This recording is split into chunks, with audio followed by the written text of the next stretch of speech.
Heading into 2014, there were many people in the media, many fans that were very high on the Eagles' chances in 2014, and I'll count myself amongst that list. And I expected that this Eagles team was going to take a step forward, anticipating that the NFC East was going to be very weak, that there was going to be no real competition, that the Eagles were just going to steamroll through the NFC East, win that division by several games, and have an easy path to the playoffs, potentially a first round bye, if not home field advantage throughout the playoffs. And then, who knows what could happen? At least a team that would get to the NFC Championship game. And through the first three quarters of the season, you would sit there and see an Eagles team that went 9-3, and you're like, yeah, maybe they can. Maybe the Chip Kelly magic is just that awesome, and maybe this Eagles team is just that good. But I think you always got that sense as you were watching the Eagles that at some point in time, reality was going to catch up with them a little bit. And maybe it wasn't going to happen in the regular season, but maybe it would happen early in the postseason. Well, I think actually reality caught up with them sooner than many of us anticipated, but it caught up with them in a big, bad way. You lose Foles to injury, even though he wasn't all that particularly good. Then Sanchez comes in and replaces him, has a couple of okay games, and then he's back to being the Sanchez of Sanchezdom. It's not like this Eagles season of 2014 is a complete and total unmitigated disaster. Let's be honest. This is still a team that found a way to win 10 games with the combination of Nick Foles and Mark Sanchez at quarterback. This is an Eagles team that found a way to win 10 games with a still suspect mediocre defense. This is still an Eagles team that missed the playoffs with 10 wins. Think about that for a second. This is a 10-win football team. It's not like they regressed in the record book, compared to 2013.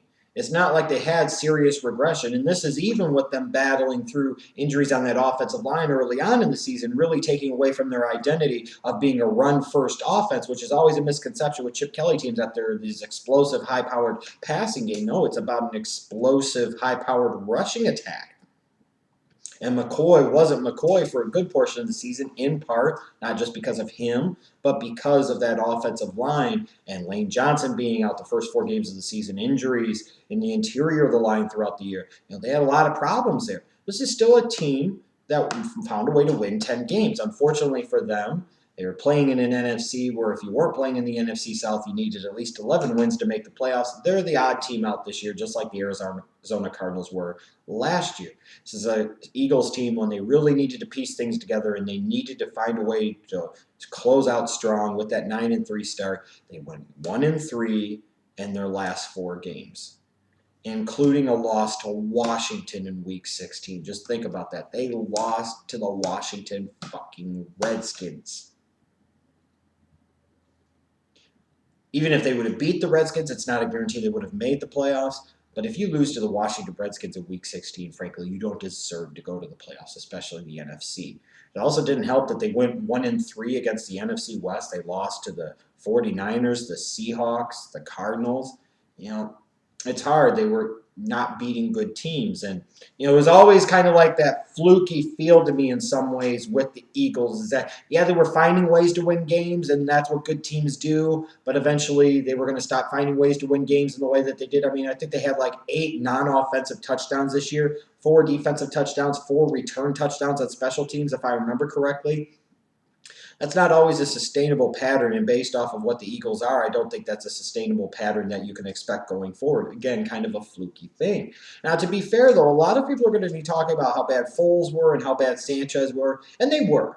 27 combined touchdown passes between the two of them, and 27 combined turnovers between interceptions and fumbles lost. So they were turnover machines. It's hard to establish consistency on offense when you're turning over the ball that often. But this was still a team that could move the ball at will, it seemed like, consistently. 3rd in the league in points scored, 5th in the league in total yards, 6th in passing yards, 9th in rushing yards. This was an offense that could still get it done. This is an offense that could score a lot of points. This is an offense that can move the ball down the field consistently.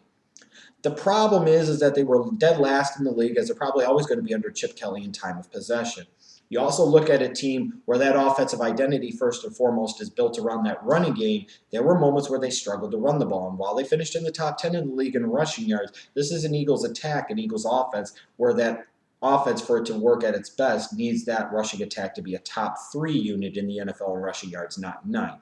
Combining that with the lack of consistent quality play at the quarterback position, it's not hard to see why the Eagles ended up finishing 10-6, especially when you look at the defensive side of the ball and see that this Eagles defense is lacking in many areas. And when you run this type of system where you are going to have the lowest time of possession on offense in the National Football League, if anything, you need to be more talented and more loaded and deeper on the defensive side of the ball than you do the offensive side of the ball.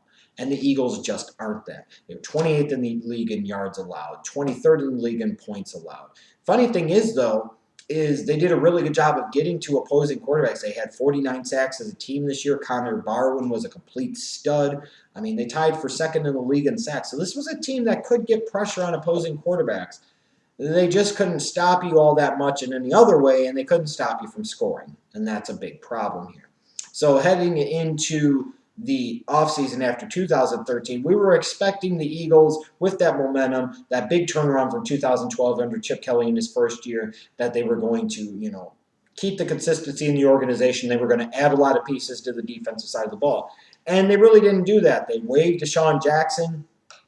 I don't know if that was the best move or not, but it is what it is. I don't know that they missed him, but I don't know that getting rid of him helped them either, if that makes sense. Then you look at the draft. Jordan Matthews, I thought was a first-round talent. I thought he was an absolute steal for them in the middle of the second round. Josh Huff, I think, will be better as his career goes along, but they got absolutely nothing out of Marcus Smith, their first-round pick out of Louisville. They got absolutely nothing out of that guy. I mean, here is a guy that you're reaching on in the first round, and on top of that, he just did nothing. You can't have first-round picks do nothing, especially when you spend your next couple of picks on the offensive side of the ball. You need that first-round pick, that pass rusher, to come in and contribute, and Marcus Smith just didn't do that. Will he going forward? I don't know, but we'll see. But he contributed absolutely nothing. That's not good. And heading into this offseason, the Eagles need to make sure that they find more contributors, namely through the draft. They need help first and foremost in the secondary. Their secondary is god-awful. Eagles fans know this. They really don't have much at safety, and they most especially don't have much of anything at corner. Not anything at corner that you're proud of or that you would brag about.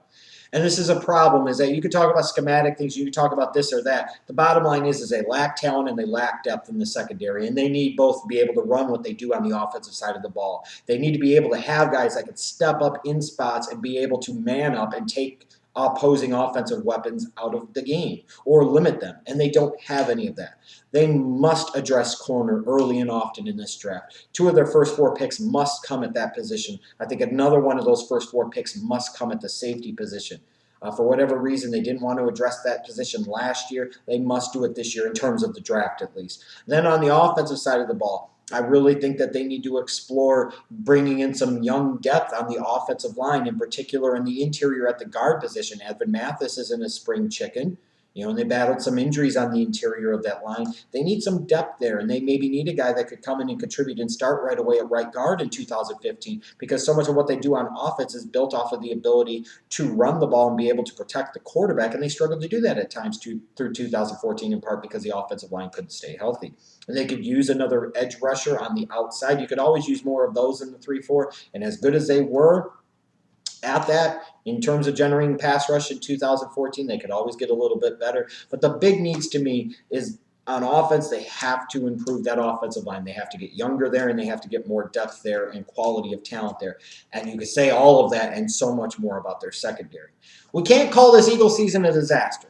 They did go 10-6. It was curious to me to see that there was this internal power struggle between Chip Kelly and Howie Roseman, and that they've moved Howie into a different position, and now Chip Kelly's going to have final autonomy and say-so on the 53-man roster. We'll see if that's a good formula for success, or that could be a signal of bad things to come and that things could get ugly for this Eagles team in 2015. I hope for Eagles fans' sake and the organization's sake that that's not the case, but this is because this is a team that does have some talent. This is a team that has posted back-to-back winning seasons. This is a team that for many reasons has the right to view themselves as a team that should have made the playoffs in 2014, but it just didn't work out that way.